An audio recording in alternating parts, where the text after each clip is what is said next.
Ralph Lauren shares are in the red today despite topping earnings expectations for the first quarter. Our own Brian Sozzi standing by at the luxury retailer's New York City headquarters and showroom. He's got more on the latest report. Hey, Soz. Hey, Julie, what's going on? Yeah, tough assignment, but I'm glad I signed up for it. Hanging out here in that headquarters and showroom for Ralph Lauren. Really in the mood, I think, from being in here in a half an hour for a great martini. I'm going to have to grab one after the segment. But really, like you mentioned, shares of RL on the Yahoo Finance platform under a little bit of pressure here, despite a lot of wins in the company's most recent quarter. Here are a couple, three top takeaways, at least that I saw from the company's earnings call and earnings release.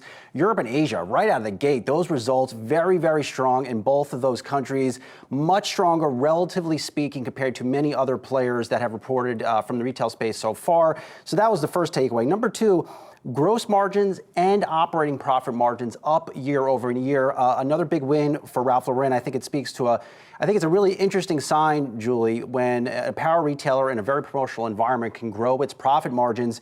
And then you look at perhaps one reason why inventory levels down 13% year over year immediately signals to me companies not dealing with any inventory challenges. Its channels are probably stuffed with a lot of full price merchandise, always good to see.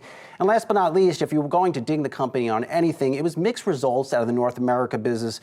Same store sales in the physical stores up 3%, e-commerce down 4%, but that wholesale business, those sales down 13% as Ralph Lauren pulls out of a lot of, I would say, department store doors that don't make a lot of sense, don't really fit with the company's vision for the future. And look, let's just face the facts. Department stores continue to bleed traffic as people go online. A lot of department stores out there just don't do a good job presenting merchandise. So Ralph Lauren continues to clean up a lot of doors that no longer make a lot of sense. But Julie, I have to say, sitting in this headquarters, you're reminded of this is just a different company. What you don't see off camera, I'm looking at a photo of Ralph Lauren, who is the executive chairman of the company, maybe from the 70s. I'm sitting next to a book titled next to me, Ralph Lauren, A Way of Living.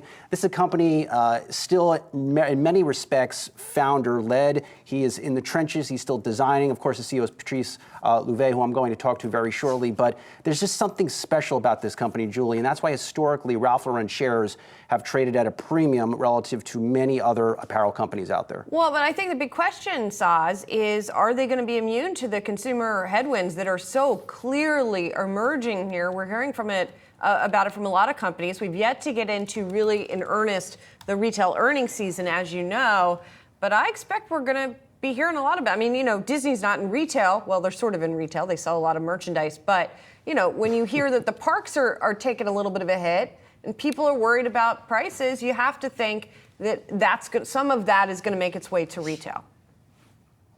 You're right, Julie. Of course, Disney, big seller of all merchandise. Who doesn't want a new stuffed Mickey doll to put in their house? Sign me up for one of those, Julie. I'm down for one of those. But look, to your point, my day started talking to Disney CFO Hugh Johnston, and he told me, Brian, consumers are watching every penny. That's my story. Go to yahoofinance.com. I encourage everyone, the millions of people that watch Yahoo Finance, to read that story, because I think that really explains some of the weakness we're seeing out of Disney. But I just heard your conversation with Lyft CEO. He didn't want to come out and say that consumers are pulling back or resisting against prices. But look, Julie, I heard a little bit of caution in his voice.